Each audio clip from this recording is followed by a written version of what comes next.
Welcome back to another episode of Motogp Mac, and today we're going to talk about some of the comments that Massimo Meregalli made about Yamaha so far. So when he was asked about it, he said, "We've had some difficult times, but we've also had difficult times with Valet and Maverick. But now our European rivals have taken a really big leap. It's strange to see 3 European factories on top and the 2 Japanese having a hard time. Surely we have to take a step and change the method in the way we work. I know it sounds cliche, but we must unite the Japanese method and the European method because we already have a European base in Italy with European engineers. So it's time that we unite and have an advantage, and we are doing this. I hope the results will be seen shortly, although this doesn't mean this year." Then he was asked about the season so far and if it feels bleak for Yamaha in the current situation. And he said, "For sure, it's completely different to the start of the season that we expected. We did some good winter testing. We were satisfied with all the work we had done in Japan. But we have learned, having no experience with aerodynamics is just not enough to improve the downforce and the speed. You know, you have to make the bike turn. Because with what happened this winter, we improved downforce, we improved maximum speed, but now the bike does not turn. Then we had to go and homologate the first aerodynamic package. So we lose a bit of top speed and we go back to 2021, at least having handling. It's disappointing, but we have other objectives.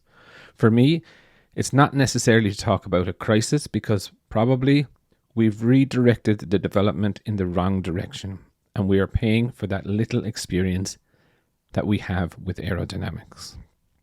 The others have started long before us and now we are paying for our delay.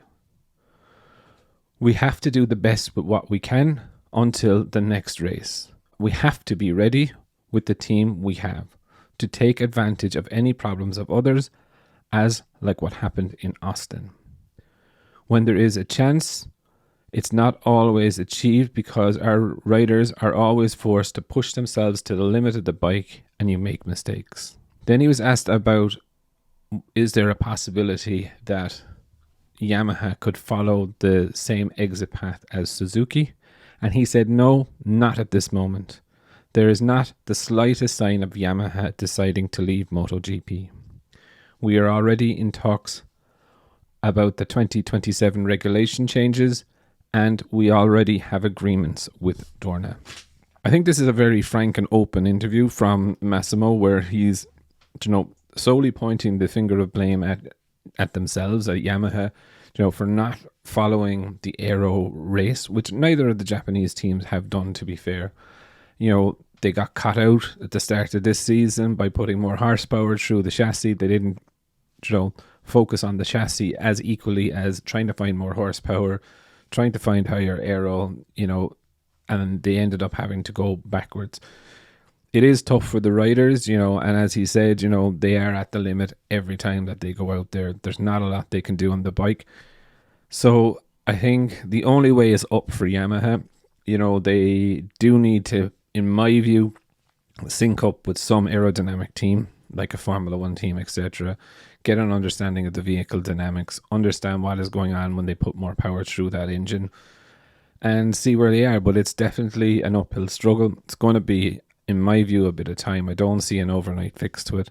But I would definitely love to know your thoughts. What did you think of Massimo Meregalli's comments? Definitely leave your thoughts in the comments below. And I'll be back again tomorrow with another video.